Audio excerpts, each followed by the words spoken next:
نحمده ونصلي ونسلم على رسوله الكريم اما بعد اعوذ بالله من الشيطان الرجيم بسم الله الرحمن الرحيم قال الله تبارك وتعالى في كلامه المجيد وفرقان الحميد محمد رسول الله والذين معه أشداء على الكفار رحماء بينهم وقال النبي صلى الله عليه وسلم خير القرون قرني أو كما قال عليه الصلاة والسلام أصحابي كالنجوم فبأيهم اقتديتم اهتديتم صدق الله العظيم وصدق رسوله النبي الكريم ونحن على ذلك لمن الشاهدين والشاكرين والحمد لله رب العالمین۔ اللہ نہ ہدایت دے جب تک بے عقل و بصیرت کیا جانے، اللہ نہ ہدایت دے جب تک بے عقل و بصیرت کیا جانے، صدیق کا رتبہ کیا سمجھیں، فاروق کی عظمت کیا جانے، اللہ اللہ قسمت کے دھنی داماد نبی عثمان غنی، اللہ اللہ قسمت کے دھنی داماد نبی عثمان غنی، کیا بیت رضوان یاد نہیں، یہ ان کی فضیلت کیا جانے۔ یہ شیر خدا کا نام نہ لیں، اس نام سے ہم کو دھوکہ نہ دیں، یہ شیر خدا کا نام نہ لیں، اس نام سے ہم کو دھوکہ نہ دیں، جو سینے پیٹنے والے ہیں شیروں کی شجاعت کیا جانے۔ خزاں کی رت میں غلاب لہجہ بنا کے رکھنا کمال یہ ہے، خزاں کی رت میں غلاب لہجہ بنا کے رکھنا کمال یہ ہے، ہوا کی زد میں دیا جلانا جلا کے رکھنا کمال یہ ہے، ذرا سی لفظش پہ توڑ دیتے ہیں سب تعلق زمانے والے، سو ایسے ویسوں سے بھی تعلق بنا کے رکھنا کمال یہ ہے، کسی کو دینا یہ مشورہ کہ وہ غم جدائی کا بھول جائے، کسی کو دینا یہ مشورہ کہ وہ غم جدائی کا بھول جائے، پھر ایسے لمحے میں اپنے آنسو چھپا کے رکھنا کمال یہ ہے، کسی کی راہ سے خدا کی خاطر اٹھا کے کانٹے ہٹا کے پتھر، کسی کی راہ سے خدا کی خاطر اٹھا کے کانٹے ہٹا کے پتھر، پھر ایسے موقع میں اپنی نظریں جھکا کے رکھنا کمال یہ ہے۔ اور آخری شعر اور آپ کے لیے تحفہ، خیال اپنا مزاج اپنا پسند اپنی کمال کیا ہے، خیال اپنا مزاج اپنا پسند اپنی کمال کیا ہے، جو جنگ بھی چاہے وہ حال اپنا بنا کے رکھنا کمال یہ ہے۔ نعرہ تکبیر، نعرہ رسالت، مسعود صحابہ، جونے صحابہ، شہداء ناموس صحابہ، اسی کا دنیا میں نام ہوگا، اسی کا دنیا میں نام ہوگا، صحابہ کا جو غلام ہوگا، کرے صحابہ سے جو محبت وہی ہمارا امام ہوگا۔ حقیقتوں کا دور رہے گے، تم اس حقیقت کو یاد رکھنا، جہاں میں مثل شمس و قمر میرے صحابہ کا نام ہوگا۔ یہ ممکنات جہاں نہیں ہے گلوں سے خوشبو کو چھین لینا، یہ ممکنات جہاں نہیں ہے پھولوں سے خوشبو کو چھین لینا، جہاں نبوت کا ذکر ہوگا وہاں صحابہ کا نام ہوگا۔ انتہائی واجب الاحترام، قابل صد احترام برادران اسلام، عزیزان ملت، باپردہ سماعت فرمانے والی معززات مکرمات، ماؤں بہنوں بیٹیوں، آج پہلی مرتبہ آپ کے اس یا خالد ٹاؤن میں اپنے دوستوں کی دعوت پر بھائی قاسم بٹ صاحب، بھائی اعجاز صاحب اور دوسرے رفقا اور بھائی معین اجمل صاحب کی رفاقت میں چند ایک باتیں پیش کرنے کی سعادت حاصل کر رہا ہوں۔ مالک علم یزل سے دعا ہے کہ اللہ رب العزت مجھے حق اور سچ کہنے کی اور ہم سب کو اس پر عمل کر کے زندگی گزارنے کی توفیق عطا فرمائے۔ مجھ سے پہلے بہت سے شعراء، بہت سے نعت خواں، بہت سے مقررین، بہت سے شعلہ نوا خطیب آپ حضرات سے مخاطب ہو چکے ہوں گے، سیاست پر بھی بات آپ سن چکے ہوں گے، تو آخر میں نام ان کا آئے گا، آخر میں بات ان کی ہوگی جو میرے محمد کے غلام ہیں، جو صحابہ کرام ہیں، جو نبی کی خلافت کے بعد نبی کی نبوت کے وارث ہیں، نبی کے بعد خلافت کے وارث ہیں، میرے نبی کے کلمے کے وارث ہیں، میرے نبی کی نماز کے وارث ہیں، میرے نبی کے جہاد کے وارث ہیں، میرے نبی کے بدر و احد خندق و خیبر تبوک و یرموک ذات الرکاز العشیرہ پیر معونہ حمراء الاسد کے وارث ہیں. آج بات انہی کی ہوگی جنہوں نے میرے نبی کو دیکھ کر قرآن پڑھا, جنہوں نے میرے نبی کو دیکھ کر قرآن سیکھا, جنہوں نے میرے نبی کو دیکھ کر نماز کے سجدوں میں اپنی جبینوں کو آباد کیا, جنہوں نے میرے نبی کو دیکھ کر آقائے دو جہاں کو دیکھ کر بدر الدجا, شمس الضحیٰ, آفتاب خدا, نور خدا, سرفراز رضا, تاجدار غنا, سید ذیشاں, روح گلستہ, شمع فیروزہ, صاحب کون و مکان, جانشین عبداللہ, جگر گوشہ آمنہ, امام حرم, حکمران عرب, قائد انسانیت, فخر کونین, صاحب کون و مکان, سید الاولی, سید الاخرین, اکرم الاکرمی, شفیع المسلمی, راحت للعاشقین, رحمت للعالمین, امام الانبیاء, فخر انبیاء, تاجدار انبیاء, خاتم الانبیاء, وجہ کائنات, مقصود کائنات, وحدت کائنات, عطرت کائنات, مودت کائنات, کردار کائنات, گفتار کائنات, للکار کائنات, یلغار کائنات, ہمت کائنات, قوت کائنات, جرت کائنات, استقامت کائنات, فصاحت کائنات, بلاغت کائنات, حسن کائنات, جمال کائنات, کمال کائنات, مسکراہٹ کائنات, رحمت کائنات, حضرت محمد مصطفیٰ صلی اللہ علیہ وسلم کی مسکراہٹ کو دیکھ کر چلنا سیکھا, آقا کی انگلی پکڑ کر قرآن کے سجدوں میں, قرآن کی جبینوں میں, قرآن کے انوارات میں, قرآن کی برکات میں جانا سیکھا. دنیا نے وہ منظر دیکھا, اللہ رب العزت نے نبیوں کو چنا میرے محمد کے لیے, آقا دو جہاں کو بھیجا. اب آقا کو جس کے حوالے کیا وہ صداقت میں اعلیٰ بنے, وہ عدالت میں اعلیٰ بنے, وہ حیا میں اعلیٰ بنے, وہ سخا میں اعلیٰ بنے, وہ جرت میں اعلیٰ بنے, وہ ہمت میں اعلیٰ بنے, وہ محبت میں اعلیٰ بنے, وہ سیادت میں اعلیٰ بنے, وہ سیاست میں اعلیٰ بنے. میں آگے بڑھ کے یوں کیوں نہ کہوں, وہ ایسے بنے کہ کوئی بنو تیم سے آیا, کوئی بنو عدی سے آیا, کوئی امیہ سے آیا, کوئی قریش سے آیا, کوئی صہیب سے آیا, کوئی روم سے آیا, کوئی فارس سے آیا, کوئی فارس سے آیا, کوئی حبشے سے آ کر محمد کے قدموں کا غلام بنا. میں نے کہا جس کے قدموں میں آئے اس کے قدموں کی برکت تو دیکھیے. اگر وہ بلال کو دیکھیں اس کے قدموں کا زینت اللہ رب العزت آسمان جنت کو بنا دے. اگر کوئی اس کے قدموں میں کھڑا ہو کر بدر و احد, خندق و خیبر میں اپنی جاہریت کے ہنر اور جوہر دکھائے, اللہ رب العزت سچا بھی انہی کو کہے, عدل والا بھی انہی کو کہے, حیا والا بھی انہی کو کہے, جرت والا بھی انہی کو کہے, اور دنیا کو بتائے اگر محمد آئیڈیل ہے, اگر محمد کے بعد اگر کسی کو پریکٹیکلی دیکھنا ہے, اگر کسی کو حقیقی محمد کی تصویر دیکھنا ہے تو صحابہ کو دیکھو. لڑتے ہوئے بھی یہ محمدی ہوں گے, قرآن پڑھتے ہوئے بھی یہ محمدی ہوں گے, سجدوں میں جاتے ہوئے بھی یہ محمدی ہوں گے, نبی کا نام لینے میں یہ محمدی ہوں گے, جان نچھاور کرنے میں بھی یہ محمدی ہوں گے, ختم نبوت کا عزم لے کر چلنے میں بھی یہ محمدی ہوں گے, نبی کے افکار کو پہنچانے میں بھی یہ محمدی ہوں گے, نبی کی الغار کو بتانے میں بھی یہ محمدی ہوں گے, نبی کی گفتار کو دنیا کے سامنے پیش کرنے میں بھی یہ محمدی ہوں گے. میں نے کہا پھر پتا چلے گا جو محمد والے ہیں وہ محمدی بنیں گے. وہ 1400 سال پہلے کے ہوں تو وہ صحابی بنیں گے, اگر 1400 سال بعد والے ہوں تو وہ سپاہ صحابی بنیں گے. وہ بھی اعلیٰ نظر آئیں گے, یہ بھی اعلیٰ نظر آئیں گے, وہ بھی جوانیاں لٹائیں گے, یہ بھی جوانیاں لٹائیں گے, ادھر بھی جوانیاں لٹا کر جنت قریب نظر آئے گی, ادھر بھی جوانیاں لٹا کر جنت کی خوشبو چلی آئے گی. نعرہ تکبیر, شان صحابہ, جماعت صحابہ, بلند آواز سے یار, بلند آواز سے, افکار صحابہ, گفتار صحابہ. میری بات سمجھ میں آ رہی ہے؟ تو میں نے کہا پھر مجھے یوں کہنے دیجئے کہ میں نے ایک قرآن پاک کے بعد حدیث مبارکہ تلاوت فرمائی. میرے رب کے لاڈلے پیغمبر فرماتے ہیں خیر القرون کرنی, اکثر مجمع طلباء اور علماء کرام کا ہے, عام عوام کا ہے. اس حدیث کا مفہوم میں نے اپنے اکابر سے پوچھا تو انہوں نے بتایا کہ نبی فرما رہے ہیں کہ خیر القرون کرنی, سب سے بہترین زمانہ میرا زمانہ. ایسے نہیں, بلند آواز سے, آخر تک جو جیالہ بیٹھے ہے صرف وہی بولے گا. سب سے بہترین زمانہ کس کا زمانہ؟ میرے نبی کا. کس کا؟ ایسے نہیں, بلند آواز سے, ذرا جوش کے ساتھ, ذرا ہمت کے ساتھ.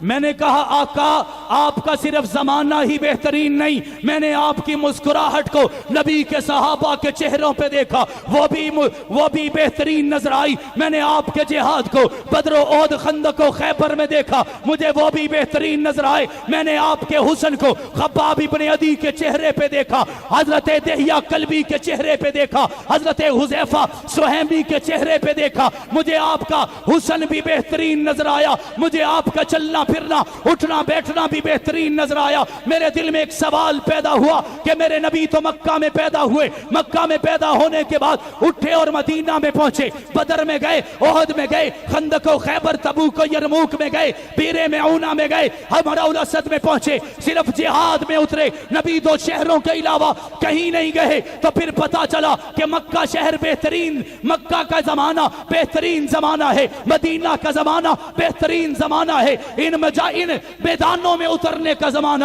بہترین زمانہ ہے۔ لیکن یہ بات میرے دل میں اتری نہیں، میرے دل میں ہضم نہیں ہوئی، میرے پیٹ میں ہضم نہیں ہوئی۔ میں نے اپنے اکابر سے پوچھا، میرا پیغمبر تو بدر الدجا ہے، رحمت للعالمین ہے، رحمت للعالمین ہے، اللہ کا محبوب ہے، صرف مکہ کا زمانہ بہترین کیسے ہو، صرف مدینہ کا زمانہ بہترین کیسے ہو، صرف جہاد کے میدان بہترین کیسے ہو؟ میں نے اپنے والد مورخ اسلام علامہ ضیاء الرحمن فاروقی شہید سے سوال کیا کہ مجھے نبی کی اس حدیث کا مفہوم نہیں سمجھ آیا۔ وہ فرمانے لگے آؤ میں تمہیں پڑھانا چاہتا ہوں۔ میں نے کہا ذرا بتائیے۔ انہوں نے کہا خیر القرون کرنی، نبی فرماتے ہیں خیر کا زمانہ میرا زمانہ ہے۔ میں نے کہا اس میں کون سی بات سمجھنے کی ہے؟ میرے والد نے کہا اس میں ایک لفظ ہے کرنی۔ کیا لفظ ہے؟ بلند آواز سے کیا لفظ ہے؟ کرن کا مطلب ہے زمانہ، طلبہ جانتے ہیں، نی کا مطلب ہے میرا، میرا زمانہ بہترین۔ میں نے کہا ابا جان سمجھ نہیں آئی۔ فرمانے لگے اس کرنی کو ذرا چھیڑو گے تو پتہ چلے گا۔ میں نے کہا میں نہیں سمجھا۔ وہ فرمانے لگے نبی فرماتے ہیں خیر القرون کرنی، سب سے بہترین زمانہ میرا زمانہ۔ اب اس کرنی میں جو کاف ہے یہ صدیق اکبر کی ہے۔ ایسے نہیں بلند آواز سے۔ اس کرنی میں جو کاف ہے یہ صدیق اکبر کی ہے، اس کرنی میں جو راہ ہے یہ عمر فاروق کی ہے، اس کرنی میں جو نون ہے یہ عثمان ذی-النورین کی ہے، اس کرنی میں جو یا ہے یہ علی المرتضی شیر خدا کی ہے۔ نبی فرما رہے ہیں خیر کا زمانہ میرا زمانہ، صدیق کا زمانہ بھی خیر کا زمانہ ہے، عمر کا زمانہ بھی خیر کا زمانہ ہے، عثمان کا زمانہ بھی خیر کا زمانہ ہے، علی کا زمانہ بھی خیر کا زمانہ ہے۔ میں نے کہا میں یہاں نہیں رکا، میں نے کہا سعد کا زمانہ بھی خیر کا زمانہ ہے، سعید کا زمانہ بھی خیر کا زمانہ ہے، ابو ذر کا زمانہ بھی خیر کا زمانہ ہے، عبد الرحمن کا زمانہ بھی خیر کا زمانہ ہے، عبیدہ کا زمانہ بھی خیر کا زمانہ ہے، حبشے کے کالے بلال کا زمانہ بھی خیر کا زمانہ ہے۔ میں ایک اور قدم آگے بڑھا کے کہنا چاہتا ہوں پوری جنت کے بادشاہ حسین ابن علی کا زمانہ بھی خیر کا زمانہ ہے، اور پوری دنیا کے بادشاہ حضرت امیر معاویہ کا زمانہ بھی خیر کا زمانہ ہے۔ نعرہ تکبیر، شان محمد مصطفیٰ، شان صحابہ۔ میں نے کہا پھر مجھے یہ کہنے دیجئے میرے نبی کی برکت ہے کہ حضور آئے تو سر آفرینش پا گئی دنیا، حضور آئے تو سر آفرینش پا گئی دنیا، اندھیروں سے نکل کر روشنی میں آ گئی دنیا، بجھے چہروں سے زنگ اترا، ستے چہروں پہ نور آیا، حضور آئے تو انسانوں کو جینے کا شعور آیا، اور ایسا شعور آیا آپ حیران ہو جائیں گے۔ میرے والد کہتے ہیں اللہ کے قرآن کی ایک آیت دلیل ہے، اللہ کے قرآن کی ایک سورت فتح کے اندر اللہ رب العزت فرماتے ہیں مثلہم فی التوراۃ ومثلہم فی الانجیل، کہ وہ صحابہ جن کی مثالیں تورات میں ہیں انجیل میں ہیں۔ ذرا سبحان اللہ کہیں تو آپ کو ایک بڑی مزیدار بات سناؤں، ذرا بلند آواز سے۔ ضیاء الرحمن فاروقی شہید فرماتے ہیں میں نے تورات کو پڑھا، تورات کو پڑھا جو حضرت موسیٰ پہ نازل ہوئی۔ آج ہمارے لوگ ہیں جو قرآن ہی نہیں پڑھتے۔ میں اکابر ان کو جانتا ہوں جنہوں نے قرآن کی برکت سے تورات کو پڑھا، زبور کو پڑھا، انجیل کو پڑھا، پہلے نبیوں پر آنے والے صحیفوں کو پڑھا۔ میرے والد کہتے ہیں میں نے تورات کو پڑھا جو حضرت موسیٰ پہ نازل ہوئی۔ کس پہ؟ سارے مل کر کس پہ؟ حضرت موسیٰ پہ نازل ہوئی، ہونا تو یہ چاہیے جس کی کتاب اسی کا تذکرہ، جس کی کتاب اسی کا ڈنکا، اسی کی عزت، اسی کی عظمت، اس کے رفقا کی محبت۔ میرے والد کہتے ہیں میں تورات پڑھ کے حیران رہ گیا کہ تورات اتری تو موسیٰ پہ ہے، لیکن اس تورات کے سینے میں پڑا تو 13 مرتبہ حضرت موسیٰ کے صحابہ کا ذکر آیا اور 17 مرتبہ محمد کے صحابہ کا ذکر آیا۔ وہ فرماتے ہیں میں نے زبور کو پڑھا، زبور جو حضرت داؤد پہ نازل ہوئی، ہونا تو یہ چاہیے جس کی کتاب اسی کا تذکرہ۔ فرماتے ہیں کہ میں نے زبور کو پڑھا، حیران رہ گیا کہ زبور کتاب میں 7 مرتبہ داؤد کے صحابہ کا ذکر ہے اور 11 مرتبہ محمد کے صحابہ کا ذکر ہے۔ فرماتے ہیں میں نے انجیل کو پڑھا، جو آج عیسائی پوری دنیا میں موجود ہیں، دعوے دار ہیں، آج بائبل کے پیروکار ہیں۔ فرماتے ہیں میں نے انجیل کو پڑھا جو حضرت عیسیٰ پہ نازل ہوئی۔ میرے پاؤں کے نیچے سے زمین تب نکلی جب انجیل کے اندر میں نے دیکھا کہ 9 مرتبہ عیسائیوں کا ذکر، حضرت عیسیٰ کے صحابہ کا ذکر آیا اور اسی انجیل میں 14 مرتبہ محمد کے صحابہ کا ذکر آیا۔ تو پھر قرآن کی یہ بات ثابت ہوئی کہ محمد کے صحابہ تو وہ ہیں جو سارے صحیفوں میں بھی ہیں، ساری کتابوں میں بھی ہیں۔ میں نے کہا پھر میں نے آگے بڑھ کے مولانا نافع رحمت اللہ تعالیٰ علیہ سے پوچھا، وہ فرمانے لگے کہ قرآن پاک کی 750 آیات میں محمد کے صحابہ کا ذکر آیا۔ میں نے کہا میں صحابہ کے سینے میں دیکھتا ہوں، اللہ کا قرآن نظر آتا ہے، میں قرآن کے سینے میں دیکھتا ہوں، مجھے محمد کے صحابہ نظر آتے ہیں، مجھے محمد کے صحابہ نظر آتے ہیں۔ میں ایک دعویٰ کرنے لگا ہوں، بات ختم کر دیں گے۔ میرا دعویٰ یہ ہے کہ ابھی پاکستان میں سیلاب آیا، اللہ اس آفت سے سارے لوگوں کو محفوظ رکھے۔ آج تک لوگ اس سے متاثر ہیں، اللہ تعالیٰ ان کی داد رسی فرمائے، اللہ تعالیٰ ان کی مشکلات کو آسان فرمائے، اللہ تعالیٰ ہمیں بھی ان کے لیے کوشاں رہنے کی توفیق عطا فرمائے۔ جہاں پہ سیلاب آیا میں آپ سے سوال کرنا چاہتا ہوں، کیا وہاں پہ نماز معاف ہو گئی؟ بلند آواز سے، بلند آواز سے سارے مل کر بولیں گے۔ روزہ معاف ہو گیا، جہاد معاف ہو گیا، زکوٰۃ معاف ہو گئی، عشر معاف ہو گیا، کیونکہ اللہ کا قانون ہے، اللہ کا قانون کبھی بھی بدلتا۔ بلند آواز سے اور بلند آواز سے میرا دعویٰ ہے، اللہ کا قانون اگر ہو، سامنے محمد آ جائیں، سامنے آقا آ جائیں تو قانون بدل جاتا ہے۔ مجھے کسی نے پوچھا کیسے؟ میں نے کہا نبی نے دیکھا چاند 2 ٹکڑے ہو گیا، ہم میں سے کوئی کر سکتا؟ نبی نے دیکھا سورج جگہ تبدیل کر گیا، نبی بکریوں کو دیکھیں دودھ اتر آئیں، کھجوروں کو دیکھیں وہ پکتی نظر آئیں، انگلیوں کو پیالے میں ڈالیں 1400 صحابہ پانی پی جائیں۔ ابو ہریرہ آئے، آقا میری اماں کے لیے ہدایت کی دعا کر دیجئے۔ اللہ کے نبی نے ہاتھوں کو اٹھایا، ابو ہریرہ بھاگ کھڑے ہوئے۔ اللہ کے نبی نے پوچھا ہریرہ کدھر بھاگتے ہو؟ دعا کا مجھے کہتے ہو، بھاگتے کہیں اور ہو؟ وہ کہنے لگے آقا میں بھاگ کر دیکھنا چاہتا ہوں میں پہلے پہنچتا ہوں یا ہدایت پہلے پہنچتی ہے۔ اللہ کے نبی نے جب دعا کر لی، ہریرہ گھر گئے اور واپس بڑی خوشی سے آئے۔ اللہ کے نبی نے پوچھا ہاں ہریرہ کی بنیا؟ حضرت ابو ہریرہ کہنے لگے آقا میں نہیں پہنچا، ہدایت پہلے پہنچ گئی۔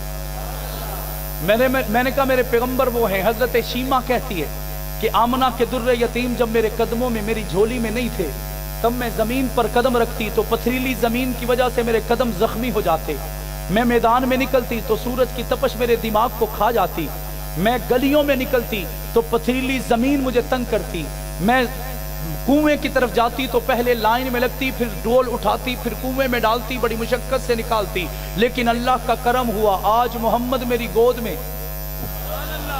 فرماتی ہیں کہ میں نے محمد کو اٹھایا، گلی میں نکلی، ابھی زمین پر قدم رکھا، وہ روئی کی طرح نرم نظر آئی۔ کہتی ہے میں آگے بڑھی، مجھے یوں لگا کہ زمانے کے شجر و حجر یعنی درخت اور پتھر جھک جھک کر مجھے سلام عقیدت پیش کر رہے ہیں۔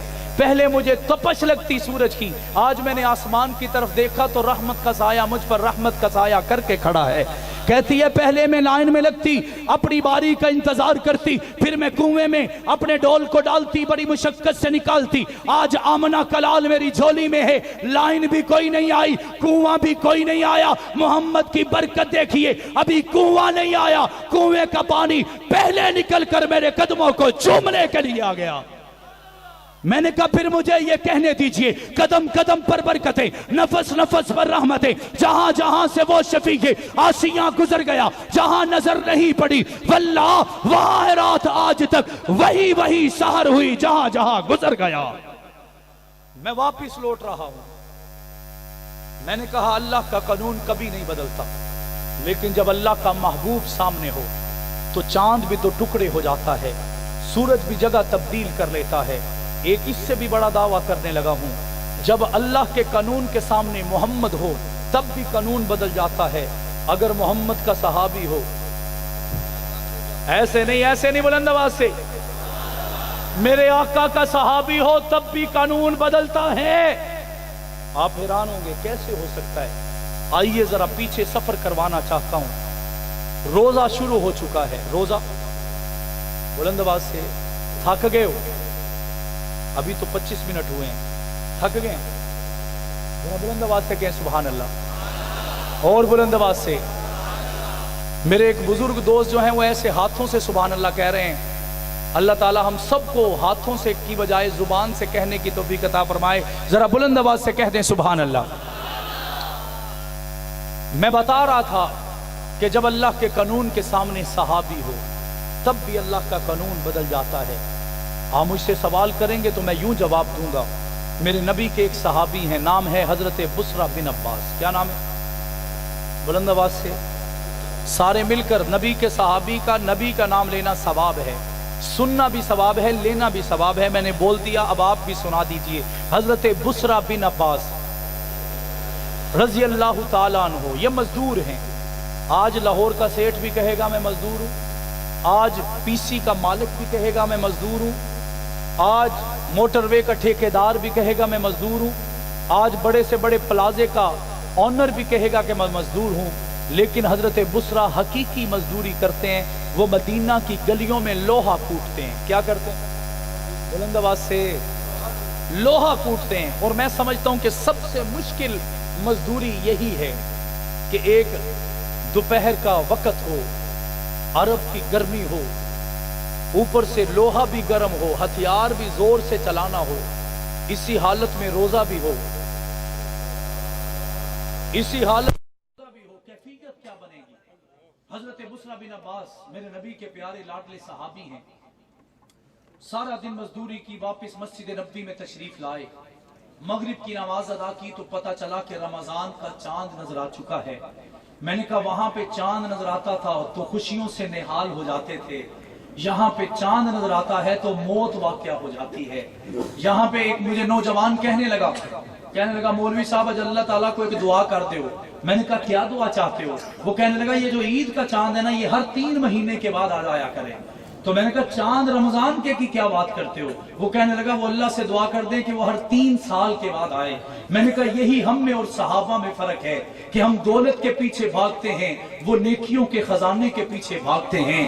ہم پھر بھی نہ شکرے ہیں، وہ پھر بھی شکر گزار ہیں۔ حضرت بسرہ بن عباس مغرب کی نماز ادا کرتے ہیں، پتہ چلتا ہے کہ رمضان کا چاند نظر آ چکا ہے۔ حضرت بسرہ بن عباس خوش ہو جاتے ہیں، اور یہ اصول سمجھیے کہ جب روزہ شروع ہوا اس وقت روزے کی سحری اس وقت نہیں تھی جس وقت آج ہم کرتے ہیں، کہ جب حضرت بسرہ بن عباس روزہ رکھا کرتے تھے اس وقت سحری کا وقت عشاء کی نماز کے فوراً بعد، عشاء کی نماز صحابہ پڑھتے، تراویح پڑھتے، وتر پڑھتے، سحری کھا لیتے، ساری رات کا بھی روزہ، اگلے سارے دن کا بھی روزہ۔ ہوا یوں کہ ساری رات کا روزہ ہے۔ حضرت بسرہ بن عباس نے عشاء کی نماز پڑھی، اپنے گھر گئے، بیوی سے کہا جلدی کرو سحری لے آؤ۔